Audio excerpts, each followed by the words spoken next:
Powered by Aura Greens. Sponsored by The Brainwaves. Co-sponsored by Muddal Consultants and Retrend Collection.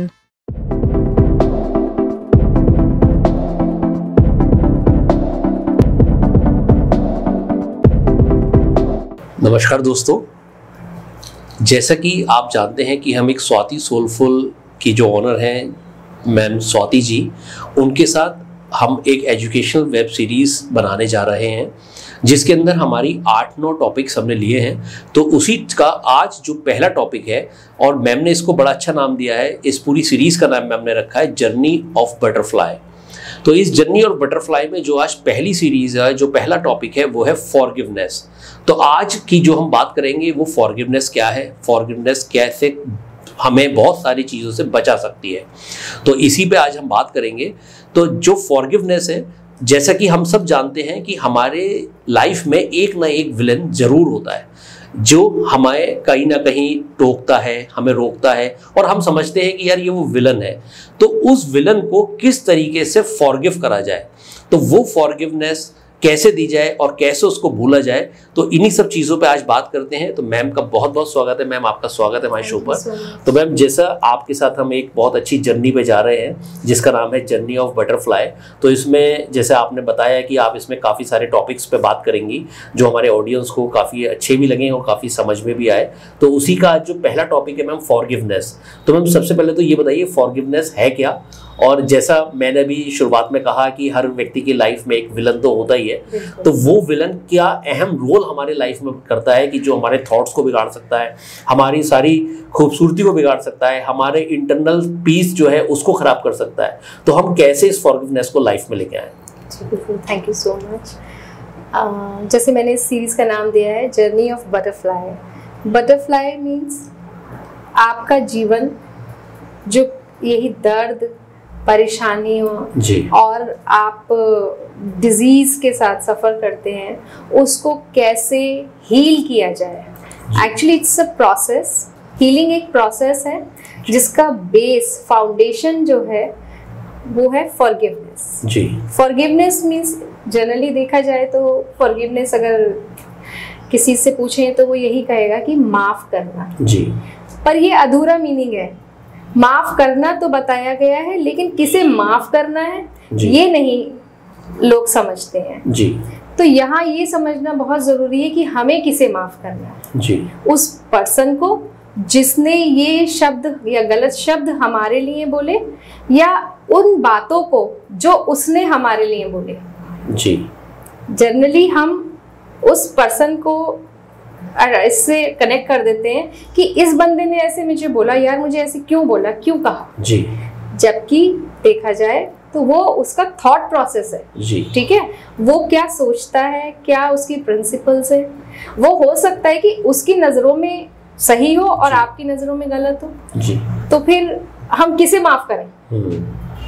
हमें माफ किसे करना है? जी, देखिए ट्रू फॉरगिवनेस क्या होता है। True forgiveness is an act after the fact. It's an attitude. It's an attitude with which you enter in every moment. जी, इसका मतलब कि बात आई, ये किसी ने कुछ हमसे कहा, कुछ गलत कहा, और हमने उसको लिया एज अ हर्ट। वो हमें हर्ट करा और हमने उसे थोड़ा और लंबा खींचा, हमने और बुरा मान गए और नाराज हो गए। हमने सोचा सामने वाला आएगा, अपॉलॉजी करेगा, पर वो नहीं आता है। इररिस्पेक्टिव ऑफ दैट, हमने धीरे धीरे उसका नजरिया समझने की कोशिश करी, और काफी बार वो नजरिया हमें समझ भी नहीं आता है, लेकिन हम उसे एक्सेप्ट करते हैं, हार्ट को हील करते हैं, और जब हम हील करते हैं तब हम फॉरगिव करते हैं। इसका मतलब है कि हमने उनको नहीं, अपने आप को माफ करना। हम लेट गो करते हैं। मतलब किसी को माफ करना उसके लिए नहीं, अपनी शांति के लिए है। जी, सपोज आपने मुझसे कुछ कहा और मुझे बुरा लगा। जी, आप तो कह के चले गए, आपके एंड पे कोई बात नहीं है, आप बेफिक्र हो गए, लेकिन हो सकता है कि वो मेरे हिसाब से गलत बात हुई, मैंने उसको एक्सेप्ट किया, मैंने हर्ट लिया, फिर मैं इंतज़ार करा कि भाई आएंगे मुझसे माफ़ी मांगेंगे या बोलेंगे भाई मेरे से गलती हो गई या मैंने गलत बोल दिया, बट ऐसा कुछ नहीं हुआ क्योंकि आपके एंड से तो सब कुछ ठीक है जी। ये मैंने पकड़ ली बात। दुख किसे हो रहा है? मुझे हो रहा है। मैं हर्ट को थोड़ा और लंबा खींचे, फिर वो एंजाइटी में बदल जाएगा, धीरे धीरे वो गुस्से में बदल जाएगा, एंगर में बदल जाएगा, फिर खींचेंगे, फिर क्या होगा, वो रिवेंज में, काफी बार हेट्रेट या रिवेंज में बदल जाता है। तो उसके बाद बीमारी भी बन जाता है, फिर वो वही बीमार हो गया, डिप्रेशन आ गया, एंजाइटी लेके। इस चीज में क्या है, काफी बार ऐसा होता है कि भाई मान लीजिए आपने मुझसे आके कहा भाई मुझसे गलती हो गई, या मैंने आपसे कहा, आपने तो ये कह दिया कि ठीक है चलो इट्स ओके, खत्म करते हैं बात को, बट फिर भी कहीं ना कहीं आप देखें इवेंट चले जाते हैं, लोग चले जाते हैं, वो वक्त चला जाता है, लेकिन वो जो बातें होती हैं ना वो अभी भी दिमाग में चल रही होती हैं। ऐसे क्यों हुआ, ऐसे क्यों हुआ, मैंने क्यों कह दिया, या उन्होंने मुझसे ऐसे क्यों कह दिया जी। हम कहीं ना कहीं उन्हीं में ही उलझे रह जाते हैं। तो फॉरगिवनेस का मतलब ये नहीं कि हमें उस पर्सन को माफ करना है, उन बातों को एक्सेप्ट करके उसे खत्म करना है जी। तभी तो हम आगे बढ़ पाएंगे, नहीं तो हम उधर ही उलझे रह जाएंगे जी। इसीलिए फॉरगिवनेस को काफी बार कॉम्प्लेक्स वे में भी देखा जाता है कि नहीं माफ कर पाते। काफी लोग क्या करते हैं कि नहीं भाई मैं तो ये बिल्कुल नहीं कर पाऊंगा, मैं माफ नहीं कर पाऊंगा चाहे कुछ भी हो जाए। तो क्या है, दर्द पकड़ के रखा जी, कितने सालों तक उसे लिए बैठे रहे, ट्रॉमास में आ जाते हैं लोग, हाइपर होने लगते हैं। देखिए आप, उनके पैटर्न्स बदलने लगते हैं, एंगर जोन में आ जाते हैं। तो वो कहीं ना कहीं क्या है, आपने उसको पकड़ के रखा हुआ है। वो बंदा तो चला गया, भले ही चाहे काफी बार तो ऐसा देखा गया कि वो बंदे ही नहीं जिंदा होते हैं, वो चले जाते हैं, लेकिन अभी तक गुस्सा वहीं का वहीं है। तो दर्द किसे हो रहा है? हमें हो रहा है। पेन किसने ले रखा है, टेंशन किसने ले रखी है? हमने ले रखी है जी। तो हमें हर चीज को लेट गो करना सीखना चाहिए कि ये हमारा प्रोसेस है, ये हमारी मन की शांति के लिए। हम देखो लोगों को तो नहीं बदल सकते जी, बिल्कुल ना। हम किसी का मुंह पकड़ सकते हैं कि भैया तुमने हमारे लिए ऐसे क्यों किया। वो हो सकता है उनके नजरिए से ठीक हो, लेकिन हमारा नजरिए से गलत हो। तो मैम मेन चीज ये हो गई, वो जो विलन है उसको फॉरगिव करना उसको बहुत जरूरी है, वरना वो हमें डिप्रेशन की तरफ ले जाएगा। बिल्कुल। तो वो विलन है ना, तो उसके लिए हम लोग होपोनोपोनो प्रेयर करवाते हैं। अच्छा। और आपकी बाउंड्रीज सेट करना आपको बताते हैं कि आप कैसे बाउंड्रीज को सेट कर सकते हैं to avoid that hurt, pain और कॉन्फ्लिक्ट्स। अच्छा। तो आप उसमें ऐसे भी कर सकते हैं कि अपनी बाउंड्री सेट कर लीजिए, या फिर एक बबल टेक्निक है हमारे पास जी। उसमें भी अगर आप उस जोन में रहते हैं तो कोई कुछ भी कह रहा है तो आपको फर्क नहीं पड़ता है। बेसिकली हमारा जो मेन एम है वो पीस है, अपने अंदर पीस कैसे लाएं। तो जब तक हम फॉरगिव नहीं करेंगे तो हम आगे बढ़ेंगे कैसे? जब हम उन्हीं मोमेंट्स में जीते रहेंगे तो फिर हम आगे बढ़ेंगे कैसे? अच्छा मैम, जैसे आपने कहा कि भाई फॉरगिवनेस या किसी बात को छोड़ना, राइट? तो मैम क्या है कि जैसे मान लीजिए हम किसी बात को पकड़े बैठे हैं और किसी ने हमें कुछ कह दिया था और वो दिमाग में रखे हुए हैं, तो वो कहीं ना कहीं तो हमें हर्ट कर ही रहा है। तो वो जो हर्ट कर रहा है तो उसको आपने कहा कि इसको फॉरगिव कर दो, राइट? अब फॉरगिव करके वो बंदा तो ये सोच सकता है कि यार ये तो बेवकूफ है, तो मुझे माफ करता रहता है बार बार, ये तो छोड़ दे रहा है, तो मैम वो तो और ज्यादा परेशान भी तो कर सकता है। तो वो उसके लिए तो हम सेटिंग ऑफ बाउंड्रीज भी करते हैं। काफी बार ऐसा होता है, देखिए रिलेशनशिप्स में अगर आप क्लोज रिलेशनशिप देखें, उसमें आप बंदे को, जैसे हस्बैंड वाइफ में होता है, कभी रिलेशनशिप आपका अच्छा नहीं है तो हस्बैंड या वाइफ ह्यूमिलेट करते हैं, तो आप उसमें अपनी एक बाउंड्रीज भी बना सकते हैं, क्योंकि आप उसे छोड़ नहीं सकते। काफी बार ऐसा होता है कि हम छोड़ नहीं पा रहे हैं, सेपरेट नहीं हो पा रहे हैं, बच्चे के साथ है, आप अपने बच्चे को भी नहीं छोड़ पा रहे हैं, क्योंकि कंट्रोल आपका आपके हाथ में है, उनके हाथ में नहीं है। तो आप उसके लिए हम आपको बाउंड्रीज सेट करना बताते हैं कि आप बाउंड्रीज सेट कीजिए कि आपको, ताकि आप उस जोन में ना जा पाए जी, एंगर वाले जोन में या डिप्रेशन वाले कि मुझे ही बार बार कहते हैं, मुझे सुनाते हैं, तो आप उस जोन में ना जाएं, आप अपने ही उसमें रहें। फॉरगिवनेस का एक सबसे अच्छा अगर एग्जाम्पल मैं देना चाहूँ, पेशेंस और फॉरगिवनेस, मिस्टर नेल्सन मंडेला का जी। अगर आप उनका बायोग्राफी वो सब पढ़ेंगे तब आप देखेंगे कि उन्होंने कितने कष्ट अपने जीवन में सहे। उनको जब केज में डाला गया, नेकेड सबके सामने मारा गया और उनको कई दिन तक खाना नहीं देते थे, जब वो प्रिजन से बाहर निकल के आए, तब वो जब प्रेसिडेंट बने तो लोगों ने उनको पूछा कि भाई आप जो है उन लोगों को क्या पनिशमेंट देना चाहेंगे। तो उनका एक बहुत अच्छा आंसर था, वो बोले कि नहीं, I have already forgiven them, मैंने उन्हें माफ कर दिया। ये उनका नजरिया था, ये उनका वो था कि जो वो कर रहे हैं वो सही कर रहे हैं, हो सकता है, लेकिन मेरा नजरिया क्या है, मैं अपना पीस चाहता हूँ। तो इसलिए उन्होंने बहुत ग्रेसफुली उन लोगों को माफ कर दिया जिन लोगों ने उन पे बहुत अत्याचार किए थे। तो मैं भी यही कहूँगी कि शायद ही ऐसा किसी ने इतना दुख या दर्द सहा होगा जितना उन्होंने उस वक्त सहा था।